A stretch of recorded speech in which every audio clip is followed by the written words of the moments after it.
3 Western movies from the last decade that brought the genre to the 21st century. Time was when Western movies were predictable, formulaic, superficial, and stereotypical. They filled the same public need as comfort food.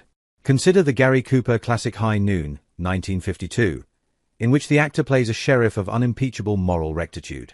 Or picture an all-American cowboy hero like John Wayne or Gene Autry in Horseback, galloping into a troubled frontier town to fend off nasty interlopers. The heroes of these films represented values we typically celebrate: unswerving honesty, fearlessness, patriotism, valor, and integrity. The paradigm was strictly good versus bad, with no gray area in between. Videos by Wide Open Country Times have changed a lot for Western-themed cinema. You could argue that the seismic shift began in the 1990s with lauded masterpieces such as Dances with Wolves, 1990, and Unforgiven, 1992. Both won Academy Awards for Best Picture, a great rarity for Westerns. Only 4, including these 2, have ever nabbed this top prize.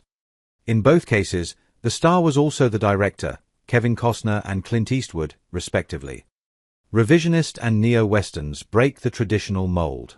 Subsequent films in the genre have ushered it into this century. They tinker with the standard mythology, showcase modern settings, and keep us riveted due to their characters' moral complexity. We revisit 3 of the finest examples. They are No Country for Old Men, Killers of the Flower Moon, and 3:10 to Yuma. Each was directed by a visionary with the guts to think outside the box. No Country for Old Men, 2007. If you have ever seen a film by the Coen brothers such as Fargo, 1996, then you know they specialize in the weirdly offbeat verging on bizarre.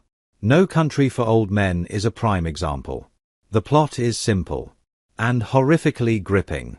Based on the novel by Cormac McCarthy, it takes place in West Texas in 1980. The landscape feels oddly tense and forbidding, and with good reason. Llewellyn Moss, played by Josh Brolin, stumbles across the remains of a drug deal that went sideways. Among the bodies, he discovers $2 million. He grabs it, becoming the target of a bounty hunter, Woody Harrelson, and a sinister hit man, Javier Bardem. Sheriff Ed Tom Bell, Tommy Lee Jones, also jumps into the fray. A new kind of psycho villain. Bardem's character, Anton Chigurh, is stealthy and conscienceless. He kills without any outward effect, a particle of guilt, or even homicidal glee. Stephen King and Alfred Hitchcock combined could not have thought Chigurh up. Sometimes, he casually flips a coin to decide if his hapless victims live or die. This new kind of psycho villain looks different, too. He's no clean-cut Ivildur. Chigurh's dark, pageboy-style coif was inspired by the styles sported by English warriors during the Crusades and 1960s mod cuts, per Far Out magazine. It renders Chigurh even more hulking, lethal, and ominous. 3:10 to Yuma, 2007. James Mangold helmed the acclaimed Bob Dylan and Johnny Cash biopics A Complete Unknown and Walk the Line, respectively. In 3:10 to Yuma, a finely nuanced reboot of the 1957 film starring Glenn Ford and Van Heflin, director Mangold throws 2 compelling characters together. They are struggling rancher Dan Evans, played by Christian Bale, and Ben Wade, a cunning outlaw who must be brought to justice for his crimes. Russell Crowe expertly brings Wade to life. According to Collider.com, Wade is arguably one of the most complex villains in the Western genre to date, a far cry from the cardboard interpretations of lawbreakers in many Westerns of years past. Also, this is not a hopelessly whitewashed, Hollywood-style version of life on the range.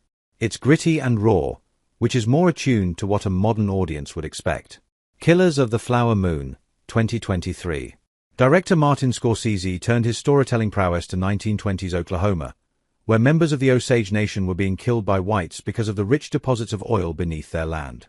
It is a complex tapestry of injustice, greed, corruption, morality, and lack thereof, and of a people being grievously wronged.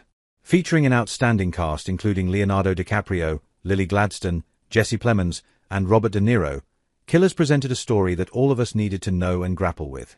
It is a tragic chapter of our modern frontier heritage that Scorsese put front and center before us, minus tinsel